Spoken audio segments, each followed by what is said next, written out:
১২ বছর পরেও শিখার কোনো বাচ্চা হলো না। অথচ এই শিখা পড়াশোনায় খুবই ভালো ছিল। ছোটবেলা থেকেই ক্লাসে প্রথম ৫ জনের মধ্যে থাকতো। বাংলায় অনার্স করেছিল। মাস্টার ডিগ্রি করে শিক্ষিকা হতে চেয়েছিল। কিন্তু মধ্যবিত্ত পরিবারের চাপে শেষে পড়াশোনা ছেড়ে বিয়ের পিঁড়িতে বসতে হয়। পাত্র হিসেবে কাজল খুবই ভালো। মাঝারি গড়নের ফর্সা সুন্দর চেহারা, তার সাথে ব্যাংকে চাকরি করে। এমন পাত্র নাকি মধ্যবিত্ত পরিবারে হাতছাড়া করা যায় না। বিয়েটা খুব ঘটা করে সম্পন্ন হয়েছিল। পাত্র দেখে অবশ্য শিখারও অমত ছিল না। যদিও তার ছোটবেলা থেকে শখ শিক্ষিকা হওয়া, সেটা হলো না। তা হোক, এমন তো কত মেয়েই কত রকমের স্বপ্ন দেখে, কিন্তু প্রায় মেয়েদেরই সেই স্বপ্ন ভুলে গিয়ে বিয়ের পিঁড়িতে বসতে হয়। বছর দুয়েক খুব সুখেই ছিল শিখা। শ্বশুর শাশুড়ি দেওর নিয়ে ভরা সংসার। বাপের বাড়িতে আসতেই দেয় না। বাড়িতে সংসার সামলে জনাভিষেক ছেলে মেয়েদের টিউশনি পড়ানো শুরু করেছে। তাই বাপের বাড়ি যাওয়ার সময় পায় না। সেবার পুজোর সময় বাপের বাড়িতে এসে শাশুড়ির কত গুণগান করে গিয়েছিল। শাশুড়িমা খুব মিশুকে, দুজন মিলে বাড়ির কাজ করে। শাশুড়িমা সবজি কাটাকুটি করে, সে রান্না করে। শিখাকে তিনি নিজের মেয়ের মতোই ভালোবাসেন। শিখাকে পেয়ে নাকি ওনার মেয়ে না হওয়ার দুঃখ কষ্ট দূর হয়েছে। যদিও শিক্ষিকা হওয়া হলো না, তবুও বাড়িতে ছেলে মেয়েদের পড়িয়ে শিখার মনের স্বাদ কিছুটা হলেও মিটেছে। এইভাবে সুখে শান্তিতে কাটছিল শিখার জীবন। বাদ সাধলেন পাড়ার রমা কাকিমা। রমা চৌধুরী একজন স্বামীহীনা মধ্যবয়স্কা বিধবা মহিলা।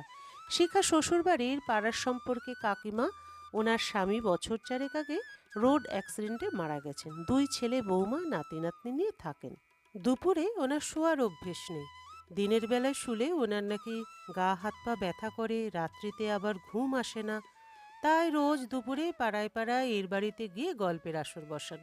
নানান জিনিস নিয়ে নিজের সুচিন্তিত মতামত জানান। কোন বাড়ির মেয়েটা কোন পাড়ার ছেলের সাথে প্রেম করে, কোন বাড়ির বৌমা শ্বশুর শাশুড়িকে ভাত দেয় না, এই রকম সকল খবর থাকে ওনার কাছে। উনি একদিন শিখার শাশুড়ির কানে কথাটা তোলেন। তা কাজলের মা, ২.৫-৩ বছর হতে চলল, তোমার বৌমা পোয়াতি হলো না তো? তা ডাক্তারপত্র দেখাচ্ছ তো নাকি? শিখা তখন ঘরের ভেতর শুয়ে রবীন্দ্রনাথের গল্পের বই পড়ছিল। ঘরের ভেতর থেকে শিখা বুঝতে পারল তার শাশুড়িমা চুপ করে বসে আছেন, কোনো উত্তর দিতে পারছেন না। তা দেখে রমা কাকিমা আবার বলতে শুরু করলো, আজকালকার যুগের ছেলে মেয়েদের বুঝি না বাপু, কী সব ছাইপাশ বড়ি ট্যাবলেট খায়। ওই তো বেড়াপাড়া নিতার বউটা অমন ট্যাবলেট খেয়ে খেয়ে আর বাচ্চাই হচ্ছে না। কত ডাক্তার বদ্যি ঠাকুরের মানত, কিছুই কাজ হচ্ছে না। ছেলে বৌমাদের বুঝিও, ওরা তো ছোট, ওদের কি আর অত জ্ঞান হয়েছে? এই বলেই রমা কাকিমা বলেন, আজ তবে আসি কাজলের মা।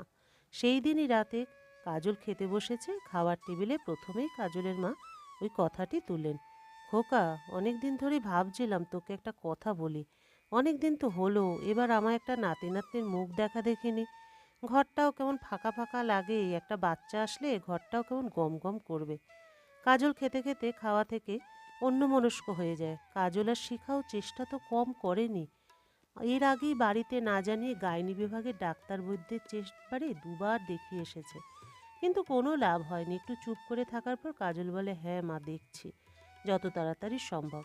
সেবার কাজল আর শিখার পঞ্চম বিবাহবার্ষিকী উপলক্ষে বাড়িতে ছোট করে একটা অনুষ্ঠান।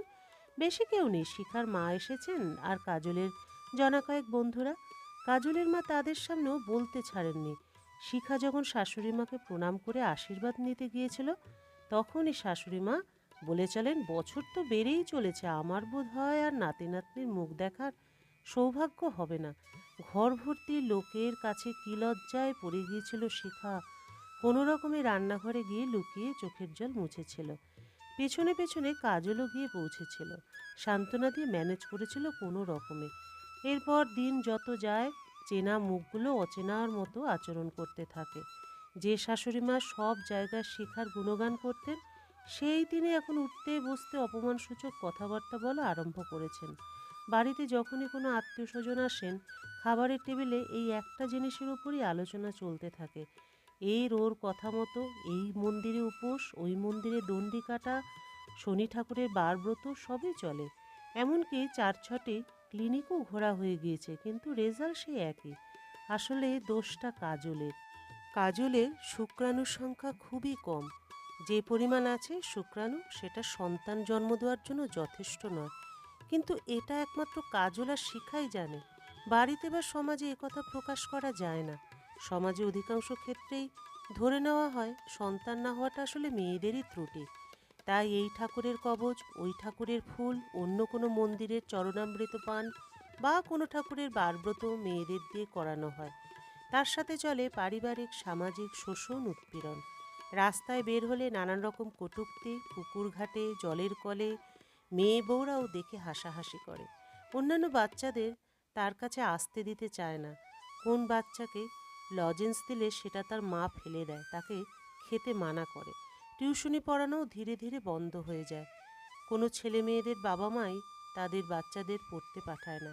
বছরে যত বাড়ে তার সাথে পালা করে বেড়ে চলে অনুশাসন, সামাজিক বয়কট। কোনো পোয়াতি বইয়ের ধারে কাছেও যেতে দেওয়া হয় না, কোনো শুভ কাজে যেতে দেওয়া হয় না।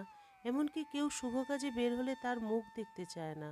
তার মুখ দেখে গেলে নাকি সেই কাজ হয় না। হায় রে অন্ধ সমাজ! তবুও কেউই তার স্বামীর ওপর সন্দেহ প্রকাশ করে না। আর শিখার মতো মেয়েরা স্বামীর কথা ভেবে মুখ বুজে সহ্য করে। গল্পের সমাপ্তি এখানেই। আবার দেখা হবে পরবর্তী আরেকটি গল্পের সাথে।